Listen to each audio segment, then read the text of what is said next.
Bien, veremos ahora el tema número 12.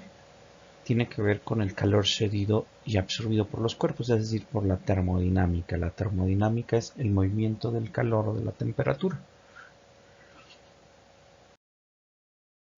Vamos a hablar primeramente de lo que es el equilibrio térmico. El equilibrio térmico no es otra cosa más que lo que buscan todos los cuerpos lo buscan. ¿Cómo lo buscan? Buscan llegar a un punto de equilibrio, como su nombre lo dice, es decir, donde ya no ganen ni cedan más calor. Recuerden que el calor es una forma de energía, ¿sí? Y la energía siempre va a ir de donde hay más, o sea, donde está más caliente, hacia donde haya menos, donde esté frío, ¿sí? Cuando templamos el agua o entibiamos el agua es lo que hacemos. El agua caliente cede parte de su energía térmica al agua fría, ¿sí? Cuando alcanzan una misma temperatura, una temperatura homogénea que ya no se distingue, eso es un equilibrio térmico.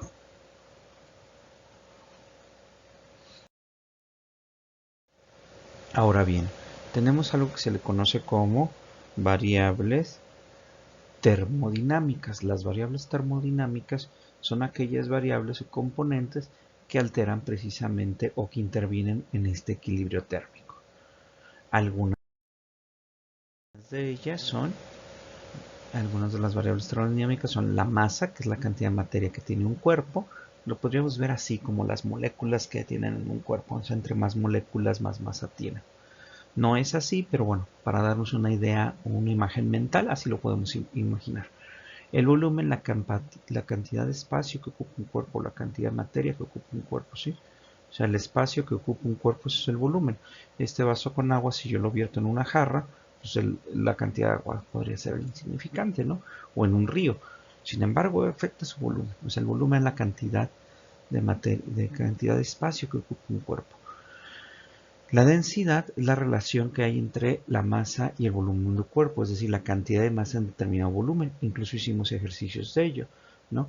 Yo puedo tener, por ejemplo, un cubo de 1 centímetro cúbico, 1 centímetro de cada lado, de plomo, y por otro lado tener un cubo de plastilina. El de plomo se va a sentir más pesado. ¿Por qué? Porque es más denso.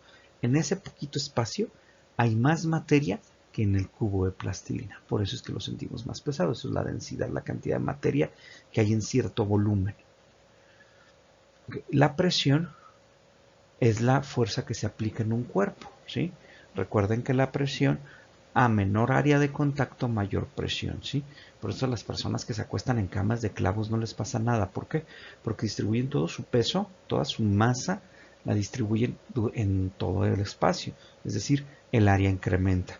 Cuando tú tienes mayor área, la presión disminuye y a menor área, la presión aumenta, ¿sí?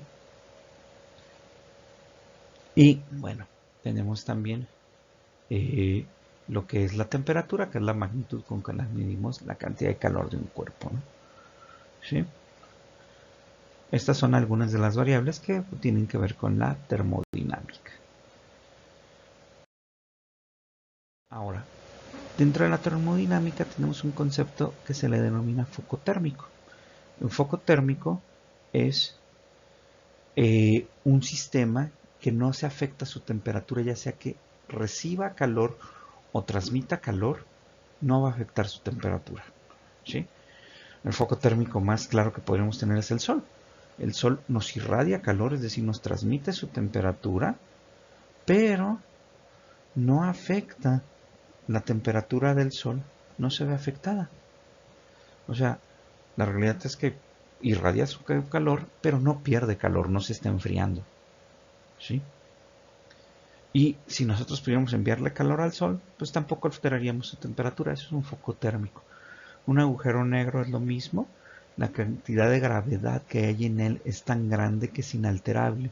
Entonces, a pesar de recibir energía calorífica o de transmitirla, si pudiera transmitir, pues no va a pasar absolutamente nada, ¿sí? Va a quedar igual.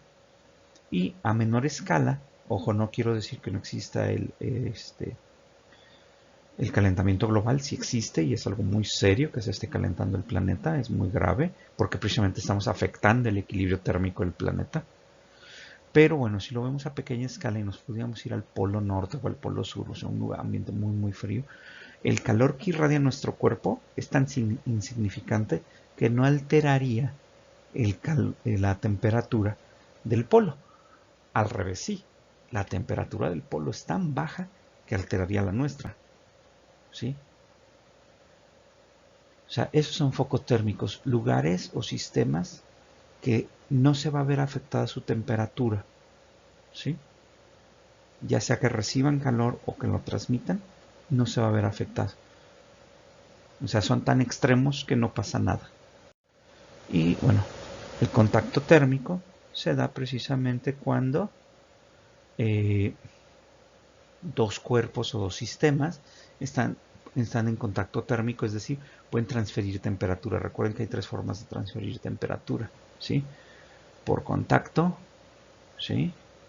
Por radiación y por convección, ¿sí?